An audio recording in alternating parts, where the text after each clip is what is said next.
და გიყვარდეს მტერი შენია და ლოცულობდე მაცნევართა შენთან თვითონ. ამიტომ მოძღვარმასა და გვარიგა. ამიტომ მართლმადიდებლები ისე უნდა ავიდეთ, აუმაგროთ, ალბათ ეს უნდა შევასრულოთ. მერთმა მომწეს ეკძალა მეც და თქვენს. მე სულ პატარა ასე რომ ვთქვათ, მეკაჩებოდა მუშტები. ხო და ვაკავებ სულ თავს და ყოველთვის ამას, მაგრამ მე ვთხოვ, რომ ბოროტება უნდა გაგვაშოროს. განსაცდელი უშედეგობას, მაგრამ ჩვენ თვითონ შევიდეთ. აი ბოროტებაში არ უნდა შევიდეთ. ბოროტება იქნება ის, როცა შენ მიწას აღარ მოვლი, შენ ენას გარყვნი და შენ სარწმუნოებას აბსოლუტურად დაკარგვა.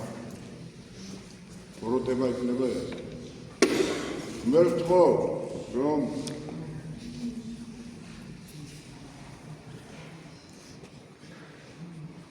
ის ხალხი ჩვენ გვაქვს ასეთი გამოთქმა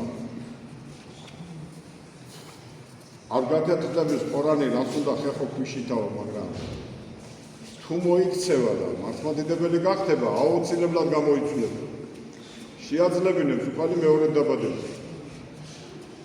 და გაქრისტიანდება. მე ვთხოვ, რომ ჩვენ მოვინდომოთ გაქრისტიანება. მე ვთხოვ, რომ ჩვენ ვიცხოვროთ ქრისტეს გზით. ჩვენ დავგმოთ, ავიხილოთ თვალი და ვიცნოთ ბარაბა. და ვიცნოთ მტერი, შინაურიც და გარეული. და დავდგეთ იქ, სადაც ჭირდება ჩვენ ქვეყანას, სადაც ჭირდება ჩვენს ეკლესიას. შევიყვაროთ მოყვასი, როგორც ჩვენი თავი გვიყვარს, თუ გვიყვარს და შევიყვაროთ მტერიც. შევძლოთ ეს და ვილოცოთ. მართლა დაგლოცოთ,